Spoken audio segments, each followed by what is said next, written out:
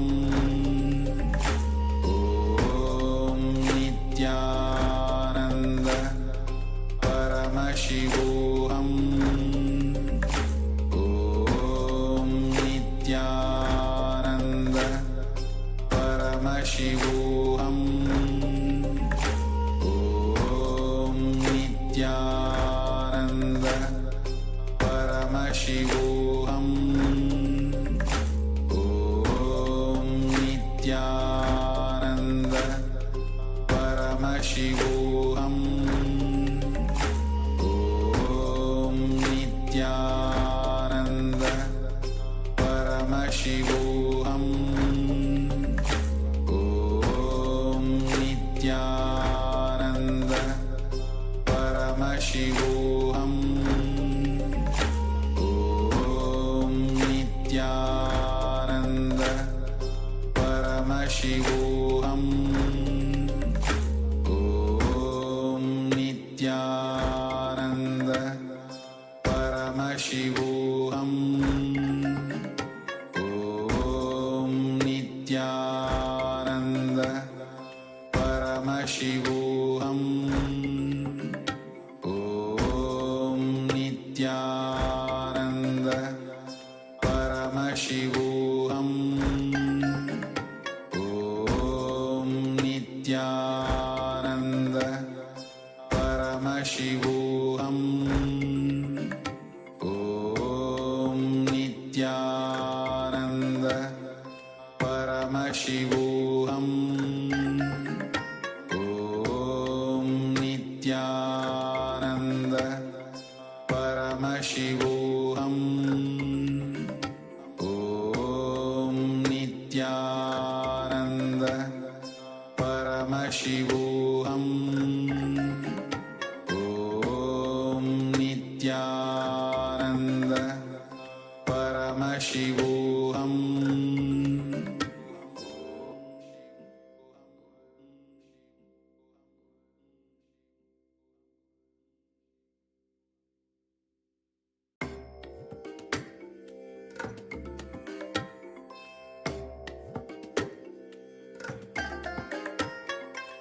I bless you all. Let you all open all your three eyes and manifest the powers of Mahasadashiva. Om Nityananda Paramashivoham Om Nityananda Paramashivoham Om Nityananda Paramashivoham Om Nityananda Paramashivoham Om Nityananda Paramashivoham Om Nityananda Paramashivoham